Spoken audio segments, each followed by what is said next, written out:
ကျွန်တော်တို့ဒီ mind နဲ့ပတ်သက်တာလေးတစ်ချက်လောက်ကြည့်အောင်နော်mind နဲ့ပတ်သက်ပြီးတော့ကျွန်တော်တို့အဖြုတ်တက်ကိုကြတော့ကျွန်တော်တို့ဒီအရှိမကျွန်တော်တို့ပြပြီးသွားပြီနော်mic ကိုဖြုတ်ပြီးတော့ကျွန်တော်တို့ကကျိုးနှစ်စနဲ့အလဲအဆက်ကိုကျွန်တော်တို့ကအနီကျိုးတက်တယ်အပြင်စဝိုင်းကိုကြတော့အနက်ကျိုးတက်တယ်ပေါ့နော်ဒီမှာတော့ကျွန်တော်တို့ဒီ mic ပေါ့နော် mic ကကျွန်တော်တို့ဒီဆက်ပြားရဲ့ဟိုအောက်ဆုံးမှာရှိမယ်ပေါ့နော်ဒါမှကျွန်တော်တို့ကဖုံးပြောတယ်ဆိုလို့ရှိရင်ဟိုပါးစပ်နဲ့မှီမှာပေါ့နော်ဒီနေရာလေးကျွန်တော်တို့ကဒါကို mic လို့ခေါ်တယ်နော်တနည်းအားဖြင့်ပြောမယ်ဆိုလို့ရှိရင်သူ့ကို primary mic လို့ခေါ်တယ်ပေါ့နော်ဟိုကျွန်တော်တို့ဖုန်းတွေပါပြောလို့ရှိရင်ဟိုအတန်ဖမ်းပြီးတဲ့ mic ပေါ့နော်နောက် mic တစ်ခုရှိသေးတယ်နောက် mic ကကြတော့ဟိုဘက်ဆက်ပြအချမ်းမှာဒါ mic တစ်ခုရှိသေးတယ်နော်ဒီဘောက mic ကတော့ကျွန်တော်တို့က Viber တို့ Messenger တို့မှာကျွန်တော်တို့က voice message နဲ့ပြောတဲ့အခါမှာအတန်ဖမ်းမိတဲ့အခါမှာအသုံးပြုတဲ့ mic ပေါ့နော်အဲကဲလို့ကျွန်တော်တို့က mic ကတစ်လုံးပဲပါတယ်ဆိုလို့ရှိရင်တော့အလုတ်ကကျွန်တော်တို့ကနှစ်ခုလုံးကိုသူကလုတ်ပြီးတယ်ပေါ့နော်တစ်လုံးနဲ့ကလုတ်ပြီးတယ်ပေါ့နော်ဒီကျွန်တော်တို့ဒီ930မှာတော့ mic ကသူကနှလုံးပါတယ်ပေါ့နော်ဒါက secondary mic နောက်တစ်ခုက primary mic ပေါ့နော်ရပါနော်အဲကျွန်တော်တို့က mic လမ်းကြောင်းကြည့်မယ်ဆိုလို့ရှိရင်ဒီ mic ကိုကျွန်တော်တို့ကဖြုတ်ချလိုက်လို့ရှိရင်ဒီအလဲမှာသူကစဝိုင်းလေးတစ်ခုပါမယ်အပြင်မှာကျွန်တော်တို့စဝိုင်းတစ်ခုပါမယ်နှစ်ခုပါမယ်ပေါ့နော်ဒါကျွန်တော်တို့ mic လမ်းကြောင်းကိုကြည့်တဲ့အခါမှာအသုံးပြုတယ်ပေါ့နော်အဲ့တော့ diagram လေးတစ်ချက်ကြည့်ကြအောင်နော်အဲ့တော့၄ယောက်မှတ်ကိုတစ်ချက်လောက်ဖွင့်ကြည့်ကြအောင်နော်၄ယောက်မှတ်မှာကျွန်တော်တို့ mic ရှိတဲ့နေရာကိုသွားကြည့်မယ်နော်ဒီနေရာလေးပေါ့နော်ဒီအနီးကကျွန်တော်တို့ချဲ့ပြီးတော့ကြည့်လိုက်အဲ့တော့ mic ရှိတဲ့နေရာမှာနာမည်ကကျွန်တော်တို့ကmic 1101ဆိုပြီးပြတာရပါနော် mic 1101ဆိုရဲစာလေးပြတာရနော်အဲဒီစာသားကိုကျွန်တော်တို့ကလမ်းကြောင်းကြည့်ကျင်တဲ့အတွက်ကြောင့်မလို့ဒီစာသားကို copy ကူးမယ်ပေါ့နော်ဒီ T လေးနဲ့နှိပ် select ဆွဲမယ်ပေါ့နော် right click နှိပ်မယ် copy ပြီးတော့ကျွန်တော်တို့ကဘာလုပ်မလဲဆိုတော့ဒီဘက်က schematic diagram ကိုတော့ဖွင့်မယ်နော် schematic diagram ကိုနှစ်ချက်နှိပ်ဒီ file ပေါက်ထဲမှာခုနကကျွန်တော်ကူးလာတဲ့ဟာလေးကို right click နှိပ်မယ် paste နှိပ်မယ်နော်အဲ့တော့ mic 1101ဆိုတဲ့စာသားလေးကိုဒီထဲမှာရိုက်ထည့်ပြီးသွားရင် enter ခောက်ချလိုက်နော်ပြီးတော့ကျွန်တော်တို့ကဒီမှာအမဲရောင်လေးနဲ့လာပြမယ်နော်အမဲရောင်လေးနဲ့ပြရတဲ့နေရာဒီကျွန်တော်တို့က mic နဲ့ပတ်သက်တဲ့လမ်းကြောင်းကိုဆိုလိုတာပေါ့နော်အဲ့တော့ကျွန်တော်တို့ဒီ zone လေးနဲ့အပေါင်းလေးနဲ့ချဲ့ပြီးကြည့်မယ်ပေါ့နော်လက်ဝါးလေးနှိပ်လိုက်အပေါ်ဆွဲတင်လိုက်ဒါကျွန်တော်တို့ mic နဲ့ပတ်သက်တဲ့ diagram ပေါ့နော်ဒီမှာသူနှစ်မျိုးပြတာကျွန်တော်တို့က main mic နဲ့သူက slip mic ဆိုပြီးတော့နှစ်မျိုးရှိတယ်ပေါ့နော်ကျွန်တော်တို့ဒီ primary mic ဆိုတာဒါကိုပြောတာနော် secondary mic ဆိုတာဒီဟာကိုပြောတာနော်ဒါကတော့ mic ကတော့အောက်မှာအောက်ဆုံးမှာရှိတဲ့ mic ကို main mic လို့ခေါ်တယ်ပေါ့နော်ဒီအပေါ်ဆုံးမှာရှိတဲ့ mic တော့ Viber တို့ Messenger တို့ကနေ voice me တို့ဘာလို့အသုံးပြုတဲ့အတန်ဖမ်းမိတဲ့ mic ကြတော့သူ slip mic လို့ခေါ်တယ်ပေါ့နော်အဲ့တော့နှစ်မျိုးရှိတယ်ကျွန်တော်တို့ main mic ကိုအရင်ကြည့်ကြအောင်နော်mic မှာသူကအလဲမှာအပေါင်းရှိမယ်အပြင်ဘက်မှာကျွန်တော်တို့ကအနှုတ်ရှိမယ်နော်ဒါတော့ကျွန်တော်တို့ဒီအပေါင်းကနေပြီးတော့လာတဲ့လမ်းကြောင်းဒီဒါ mic အပေါင်းလမ်းကြောင်းပေါ့နော်ဒီအနှုတ်အပြင်ဘက်ဆောင်းဝိုင်းကိုထိထားတဲ့လမ်းကြောင်းဒီဒါ mic အနှုတ်လမ်းကြောင်းပေါ့ရမယ်နော်ကျွန်တော်အဲ့မှာတော့ mic ကိုကြည့်တဲ့အခါမှာလမ်းကြောင်းနှစ်ခုရှိရလို့မှတ်မယ်နော်အပေါင်းလမ်းကြောင်းနဲ့ကျွန်တော်အနှုတ်လမ်းကြောင်းပေါ့ရမယ်နော်အဲ့တော့ကျွန်တော်ဒီမှာလွယ်တဲ့လမ်းကြောင်းကိုယင်ကြည့်ကြအောင်အနှုတ်လမ်းကြောင်းပေါ့နော်အပြင်ဆောင်းဝိုင်းလမ်းကြောင်းကကျွန်တော်ဘယ်ကိုသွားလာလဲဆိုတော့ဒီကနေပြီးတော့တောက်လျှောက်ပေါ့နော်ဒီကိုရောက်တယ်ပေါ့နော်ဒီမှာကျွန်တော် ground ချတာတွေ့လိမ့်မယ်ရမယ်နော် ground ချတာလည်းဒီမှာ contact together then to GND ဆိုတာ ground ကိုပြောတာဟုတ်ပြီနော်ဒါအကုန်လုံးအတူတူပဲလို့ပြောတာနော် ground ချတာကအတူတူပဲဆိုပြီးတော့ရေးထားတဲ့စာသားလေးပေါ့နော်အဲ့တော့ကျွန်တော်တို့ဒီ mic အနှုတ်လမ်းကြောင်းဒီဘာလဲဆိုတော့ကျွန်တော်တို့ ground ကိုသွားချတာတယ် ground နဲ့ဆက်ထားပြီးတယ်ဆိုတဲ့သဘောမျိုးပေါ့ဟုတ်ပြီနော်ground နဲ့အနှုတ်ဒီအတူတူပဲလို့မှတ်ထားမှာနော်ကျွန်တော်တို့မီတာနဲ့အတန်မြည် scale မှာကျွန်တော်တို့တန်ဘုံပေါ်မှာမီတာလက်တန်တစ်ချောင်းထောက်ပြီးတော့ကျွန်တော်တို့ဒီ mic ရဲ့အပြင်ဘက်ကစဝိုင်းလေးကိုထောက်ကြည့်မယ်ဆိုလို့ရှိရင်အတန်မြည်လိမ့်မယ်ရမယ်နော်အဲ့တော့အနှုတ်နဲ့ ground နဲ့ကကျွန်တော်တို့တူတဲ့ကြောင့်လို့တော့အတန်မြည်မယ်ပေါ့ရမယ်နော်အဲ့တော့ကျွန်တော်တို့ဒီအနှုတ်လိုင်းကတော့ဘာမှဆုံးသွားလဲဆိုတော့ ground မှာဆုံးသွားတယ်ပေါ့နော်အနှုတ်ဆိုတဲ့ကြောင့်မတော့ ground မှာဆုံးသွားတယ်နော်အဲ့တော့ကျွန်တော်ဒီမှာအပေါင်းလမ်းကြောင်းမှာကြတော့ထောက်လျှောက်သူကတက်သွားတယ်ဘယ်ကိုရောက်လဲဆိုတော့ L1105 ဆိုရဲဒီပုံစံလေးကိုတွေ့လိမ့်မယ်ပေါ့နော် L ဆိုတဲ့ကြောင့်ကျွန်တော်တို့ကဘာလို့ခေါ်မလဲဆိုတော့ဒါကို coin လို့ခေါ်တယ်ပေါ့နော်အဲ့တော့ coin တစ်လုံးကိုသူဖြတ်ထားတယ်ပေါ့နော် တောက်လျှောက်ဖြတ်လာတယ်ဒီမှာကျွန်တော်တို့ဒိုင်အုပ်တစ်လုံးကိုဘာလုပ်ထားလဲဆိုတော့ဒီမှာ ground ချထားတယ်ရမယ်နော်ပြီးသွားရင်ဆက်ဖြတ်တယ်ဒီမှာ C တစ်လုံး capacitor တစ်လုံးကိုဘာလုပ်ထားလဲဆိုတော့ဒီမှာတူတူပဲနော် ground ချထားတယ်ပေါ့နော်ရမယ်နော်အဲ့ရနေကျွန်တော်တို့တောက်လျှောက်ဖြတ်လာတယ်ဘယ်နေရာရောက်လဲဆိုတော့ဒီအဆက်ကလေးကိုရောက်တယ်ရမယ်နော်အဲ့တော့ကျွန်တော်တို့ဒီအဆက်ကလေးနေရာမှာနည်းနည်းလေးရှုပ်သွားတတ်တယ်နော်ဘာကြောင့်ရှုပ်သွားလဲဆိုတော့လမ်းကြောင်းတွေကသူကခွဲထွက်သွားပြီနော်ဒီဘက်ကိုတစ်လိုင်းထွက်တယ်ပြီးသွားရင်ကျွန်တော်တို့အောက်ကိုဒီလိုတစ်လိုင်းထွက်တယ်ပြီးသွားရင်ကျွန်တော်တို့အောက်ကနေပဲဒီလိုပြန်꿰ပြီးတော့အပေါ်ကိုတစ်လိုင်းထွက်တယ်ဟုတ်ပြီနော်အဲ့တော့ကျွန်တော်တို့သိရမှာဒီနေရာမှာကျွန်တော်တို့ကလမ်းကြောင်းဘယ်နှခုလဲဆိုတော့3ခုဖြတ်သွားတယ်ဆိုတာကိုသိရမှာရမယ်နော်ဒီလမ်းကြောင်း3ခုစုံတဲ့နေရာလေးပေါ့နော်ဒီ point ကလေးကိုမှတ်ထားမယ်ပေါ့နော်ပထမလမ်းကြောင်းတစ်ကြောင်းကိုနံပါတ်1လမ်းကြောင်းတစ်ကြောင်းကြည့်အောင်နော်နံပါတ်1လမ်းကြောင်းတော့ကျွန်တော်တို့ date ထပ်သွားတဲ့လမ်းကြောင်းပေါ့နော်date ထပ်သွားတဲ့လမ်းကြောင်းမှာဘာရှိလဲဆိုတော့ C တစ်လုံး ground ချလာတယ်နော်C တစ်လုံးကို sorry C တစ်လုံးကိုသူကဒီဘက်လမ်းနဲ့လမ်းကြောင်းနဲ့ပေါ့နော်ဟိုချိတ်ထားတယ်ပေါ့နော်ဒီဘက်ကတစ်ဖက်ချိတ်ထားတယ်ဒီဘက်ကတစ်ဖက်ချိတ်ထားတယ် C119 ပေါ့နော်ဒီ capacitor လေးပေါ့ capacitor ကိုဟိုဘက်ဒီဘက်ချိတ်ထားတယ်ခွချိတ်ထားတယ်ဆိုတဲ့သဘောမျိုးပေါ့ရမယ်နော်အဲ့လမ်းကြောင်းတစ်ခုပြီးသွားပြီဆိုလို့ရှိရင်ဒီဘက်ကနေကျွန်တော်တို့ကဒီမှာ C111 ဆိုတဲ့ capacitor လေးရှိမယ်ပေါ့နော်ရမယ်နော်ဒါတွေကကျွန်တော်တို့တစ်ဖက်တင်ပေါ့နော်ဒီကောင်လေးကတစ်ဖက်တင်ဒီကောင်တော့လမ်းကြောင်းတစ်ခုကိုဟိုဘက်ဒီဘက်ချိတ်ထားပြီးရဆိုတဲ့သဘောမျိုးပေါ့ပြီးသွားရင်ကျွန်တော်တို့ဆက်သွားတယ် C1120 ဆိုတဲ့ capacitor လေးတွေ့မယ်ပေါ့ဟုတ်ပြီနော်အဲ့ capacitor လေးကတော့ကျွန်တော်တို့ကလမ်းကြောင်းပေါ်မှာဒဲခံထားတဲ့ကြောင့်မို့ကျွန်တော်တို့ဒီကောင်လေးကပြုတ်လို့မဖြစ်ပါဘူးเนาะဒီ CD လို့မဟုတ်ဘူးเนาะဒီ CD လို့မဟုတ်ဘူးဒီ CD လို့ပြုတ်သွားရဲဆိုရင်လည်းတိတ်ကိစ္စမရှိဘူးဒီကောင်ကြတော့သူကပြုတ်သွားရဲဆိုလို့ရှိရင်ကျွန်တော်တို့ကလမ်းကြောင်းတစ်ခုလုံးအဆက်အသွယ်ပြတ်သွားမယ်ပေါ့ရမယ်เนาะနံပါတ်1လမ်းကြောင်းကိုကျွန်တော်တို့ကဘာနာမည်ပေးမလဲဆိုတော့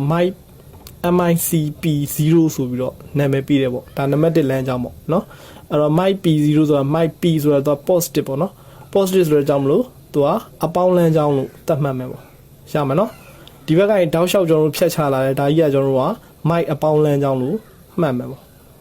့ရမယ်เนาะဒါနံပါတ်1လမ်းကြောင်းပေါ့เนาะအဲ့နံပါတ်1လမ်းကြောင်းကိုကျွန်တော်တို့စက်ကြည့်နေတယ်ဆိုလို့ရှိရင်ဒီမှာမပြီးသေးဘူးเนาะဒီမှာမြားလေးနဲ့ကျွန်တော်တို့ကဟိုဘက်ကိုပြန်ထွက်ထားပြီးတယ်ရမယ်เนาะအဲ့တော့ MICP0 ဆိုတဲ့စာသားလေးကိုကျွန်တော်တို့ကနှိပ်ချလိုက်ရမယ်เนาะကျွန်တော်တို့စိတ်ထဲမှာဒီလမ်းကြောင်းတစ်ခုကိုပဲစိတ်ထဲမှာထည့်ထားမယ်เนาะကျန်တဲ့လမ်းကြောင်းတွေကိုကျွန်တော်တို့စိတ်ထဲမှာထည့်စရာမလိုသေးဘူးဟုတ်ပြီเนาะပထမလမ်းကြောင်းတစ်ခုပေါ့ဒီနေရာရောက်တယ်ကျွန်တော်တို့ကဒီကအမှတ်ကနေပြီးတော့ဆက်ဖြတ်တယ်ဒီမှာကျွန်တော်တို့ capacitor လေးနဲ့ဟိုဘက်လမ်းကြောင်းဒီဘက်လမ်းကြောင်းကိုခွာပြီးတော့ဆက်ထားပြီးတယ်အဲ့ရနေဆက်ပြီးထွက်တယ် capacitor လေး ground ချထားတယ် capacitor တစ်လုံးနဲ့ ground ချထားတာတွေ့ရလိမ့်မယ်ရမယ်เนาะအဲ့ရနေဆက်ထွက်တယ်ဆိုလို့ရှိရင်သူက capacitor လေးတစ်လုံးရှိမယ်အဲ့ဒါလေးကိုကျွန်တော်တို့ကဖြတ်ပြီးတော့ MICP0 ဆိုပြီးတော့ထပ်ပြီးဟိုဘက်ကိုထွက်သွားတယ်ရမယ်เนาะဟိုဘက်မှာကျွန်တော်တို့ကဘာရှိလဲသိကျင်တယ်ဆိုလို့ရှိရင် MICP0 ဆိုတဲ့စာလေးကိုကျွန်တော်တို့ကတစ်ချက်နှိပ်လိုက်ဒါဆိုရင်ဒီဘက်မှာကျွန်တော်တို့ MICP0 ကိုလိုက်ရှာရမယ်ပေါ့နော်ဒီ MICP0 ဆိုတဲ့လမ်းကြောင်းလေးဒီဘက်ထဲကိုဝင်သွားတယ်ပေါ့ E4 ပေါ့နော် E4 ဆိုတာကျွန်တော်တို့ E နဲ့ 4 နဲ့စုံတဲ့ဟို power IC ရောက်ကတော့ K point ကလေးတွေကိုဝင်ချသွားတယ်ပေါ့ရမယ်နော်ဒါတော့ U201 ဒီ power IC เนาะကျွန်တော်တို့အရှိမလည်းပြောပြခဲ့တယ် U201 ဒီသူက PMU ဖြစ်တဲ့ကြောင့်မလို့ MD6323 ပေါ့เนาะသူ့ရဲ့ power IC နံပါတ်ဒီ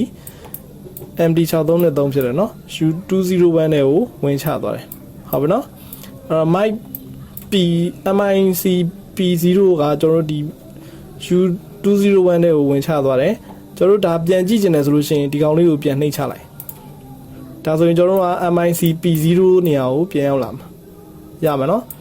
်တစ်ချက်နှိပ်လိုက်တယ်ဒါ MICP0 power IC တွေကိုဝင်သွားတယ်တစ်ချက်ပြန်နှိပ်တယ်ဒီ mic နေရာပဲပြန်ရောက်လာတယ်ဒါဆိုရင်ကျွန်တော်တို့ကလမ်းကြောင်းကဒီမှာစုံသွားပြီပေါ့နော်ဒါကကျွန်တော်တို့နံပါတ်1လမ်းကြောင်းပေါ့ရမယ်နော်ဒါနံပါတ်1လမ်းကြောင်းပြီးသွားရင်ကျွန်တော်တို့ကနံပါတ်2လမ်းကြောင်းကိုကြည့်မယ်နံပါတ်2လမ်းကြောင်းนี่ကျွန်တော်တို့ကဒီနေရာကပဲပြန်စမှာနော်ဘယ်ကိုသွားလဲဆိုတော့အောက်ကိုဆင်းချသွားတယ် resistor လေးတစ်လုံးခံထားတယ်ဟုတ်ပြီနော် resistor ရဲ့နာမည်ဒီ R1114 ဆိုတဲ့နာမည်လေးနဲ့အောက်ကိုဆင်းချသွားတယ်ရမယ်နော်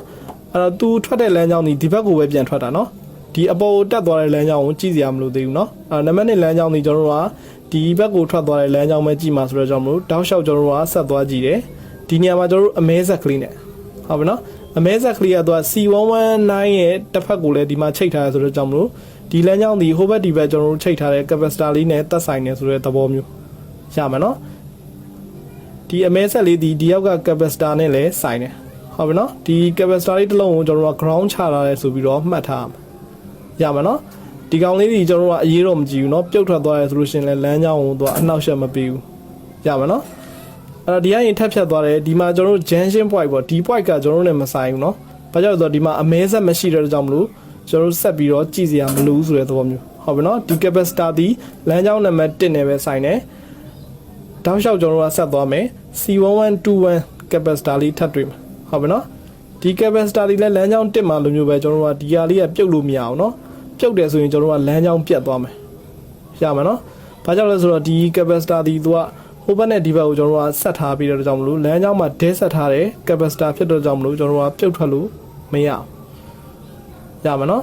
အဲ့ရကျွန်တော်တို့ကဆက်သွားတယ်ဒီလမ်းကြောင်းကိုကျွန်တော်တို့ကနံပါတ်1လမ်းကြောင်းကိုနာမည်ပေးတယ်ပေါ့နော်အဲ့နာမည်ဒီ MIC N0 ဆိုပြီးတော့ပြလာပြီရမှာနော် mic negative ပေါ့နော် mic negative ဆိုတော့ mic ရဲ့အနှုတ်လမ်းကြောင်းဆိုပြီးတော့သူကထပ်ပြီးခွဲထွက်သွားတယ်ပေါ့ရမှာနော်ကျွန်တော်တို့ဒီအနှုတ်နဲ့မတူဘူးเนาะဒီနှုတ်ကကျွန်တော်တို့က ground ဘက်ကိုဆင်းသွားတာဒါကကျွန်တော်တို့က mic plat လမ်းကြောင်းကနေထပ်ပြီးခွဲထွက်သွားတယ်အနှုတ်လမ်းကြောင်းပေါ့ရပြီเนาะဒီကနေပြီးတော့ကျွန်တော်တို့က MIC N0 ဆိုတဲ့ဟာလေးပေါ့เนาะအဲ့ဒါလေးကိုကျွန်တော်တို့ကထပ်ပြီးခွဲထွက်သွားတယ်ပေါ့เนาะလမ်းကြောင်းကလည်းကျွန်တော်တို့ကမဆုံးသေးဘူးဟိုဘက်ကိုထပ်ထွက်သွားရဲဆိုတော့မြားလေးပြလာတဲ့ကြောင့်မို့ကျွန်တော်တို့ကဒီလမ်းကြောင်းကိုတစ်ချက်ထပ်နိုင်မယ်ပေါ့เนาะ MIC N0 ဆိုတဲ့ဟာလေးကိုတစ်ချက်နိုင်မယ်เนาะဒါဆိုရင်ဒီဘက်မှာကျွန်တော်တို့ MIC N0 ဆိုတဲ့စာသားလေးကိုလိုက်ရှာမယ်ဒီမှာတွေ့ပြီဟုတ်ပြီနော်အဲ့ဒီစာသားလေးဒီဘက်ကနေပြီးတော့ကျွန်တော်တို့အဝင်ပြလာတယ်ဘယ်ထဲဝင်သွားလဲဆိုတော့ဒီ U201 ဆိုတဲ့ power IC တွေကိုပဲဝင်သွားတယ်ရမှာနော်ဝင်သွားတဲ့ငုတ်ကမတူနော် F4 ဆိုတဲ့ငုတ်နဲ့ဝင်သွားတယ်ရမှာနော်ခုနဟို positive လမ်းကြောင်းဒီသူက E4 ကိုဝင်သွားတယ်ဒီမှာ negative လမ်းကြောင်းဒီ F4 ကိုဝင်သွားတယ်ရမှာနော်အဲ့တော့ကျွန်တော်တို့ကလမ်းကြောင်းကိုစုံမစုံသိကျင်တယ်ဆိုလို့ရှိရင်ခုနကပြောတဲ့ MIC N0 ဆိုတဲ့စာသားကိုပြန်နှိပ်ကြည့်ဒါဆိုရင်ကျွန်တော်တို့ဒီဘက်ကိုပြန်ရောက်လာပြီဟုတ်ပြီနော်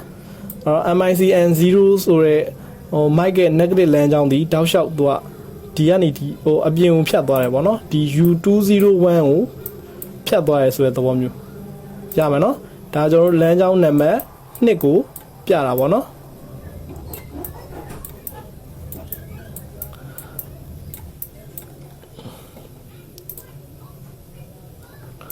ရပါနော်အဲ့တော့ကျွန်တော်တို့ဒီလမ်းကြောင်းနှစ်ခုရှိပြီပေါ့နော်mic positive လမ်းကြောင်းရယ် mic negative လမ်းကြောင်းရယ်ရပါနော်ဒါလမ်းကြောင်းနံပါတ်2ဒီသူကဒီမှာပဲဆုံးသွားတယ်ပေါ့နော်ဒီမှာပဲပြန်ဆုံးသွားတဲ့ကြောင့်မလို့ကျွန်တော်တို့နောက်လမ်းကြောင်းတစ်ခုထပ်ကြည့်မယ်ပေါ့နော်ဒီလမ်းကြောင်းလေးပေါ့ဒီလမ်းကြောင်းလေးကျွန်တော်တို့ကဒီဘက်ကနေပြန်ခွဲထွက်တယ်ခွဲထွက်ပြီးတော့ဒီမှာကျွန်တော်တို့ capacitor လေးတစ်လုံးကို ground ချထားတယ်ပေါ့နော်ဒါဒီလမ်းကြောင်းမှာရှိတဲ့ capacitor လေးပေါ့နော် ground ချထားတယ်ပြီးတော့ရင်ကျွန်တော်တို့ကဒီဘောကိုဆက်တက်သွားတယ် R1106 ဆိုတဲ့ resistor လေးတွေ့လိမ့်မယ်ရပါနော် resistor လေးတစ်လုံးခံပြီးတော့ကျွန်တော်တို့က VMIC BAS0 ဆိုပြီးတော့ BIAS0 ဆိုပြီးတော့စာလေးနဲ့ဝင်သွားတယ်ပေါ့နော်ဒါလမ်းကြောင်းတစ်ခုပေါ့နော် BIAS0 ဆိုတဲ့လမ်းကြောင်းကကျွန်တော်တို့က mic voltage ထွက်တဲ့လမ်းကြောင်းပေါ့နော် V mic ဆိုတဲ့ကြောင်းကျွန်တော်တို့ voltage ပေးတဲ့လမ်းကြောင်းပေါ့နော်အဲ့လမ်းကြောင်းလေးတစ်ခုကကျွန်တော်တို့ကဘယ်ထဲကိုဝင်သွားမလဲသိကျင်တယ်ဆိုလို့ရှိရင်ဒီ V mic BIAS0 ဆိုတဲ့ဟာလေးကိုတစ်ချက်နှိပ်မယ်နော်ဒါဆိုရင်ကျွန်တော်တို့ဒီမှာ V mic ပေါ့နော် V mic BIAS0 ဆိုတဲ့လမ်းကြောင်းလေးကဒီကရင်တောက်လျှောက်လာတယ်ကျွန်တော်တို့ဒီမှာ capacitor လေးတစ်လုံးကို ground ချထားတယ်ပေါ့နော် C305 ဆိုတဲ့ capacitor လေးတစ်လုံး ground ချထားတယ်ပြီးတော့ရင်ကျွန်တော်တို့က F2 ထဲဝင်ချသွားတယ်ရမှာနော်သူလဲတူပဲ power IC တွေကိုပဲဝင်ချသွားတယ်ကြပါနော်ဒီလမ်းကြောင်းလေးမှာကျွန်တော်တို့ကဒီ V mic ကိုပြန်ပြီးတော့တစ်ချက်နှိပ်မယ်ဒါဆိုလို့ရှိရင်ခုနကလမ်းကြောင်းကိုပဲပြန်ရောက်မှာရမှာနော်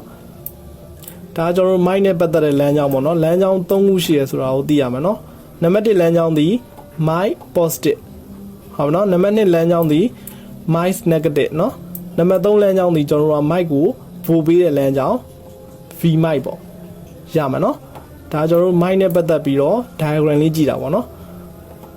မရှင်းဘူးဆိုလို့ရှိရင်ကျွန်တော်နောက်တစ်ခေါက်ပြန်ပြီးတော့လေ့လာကြည့်ပါအောင်เนาะဟုတ်အားလုံးကျေးဇူးတင်ပါတယ်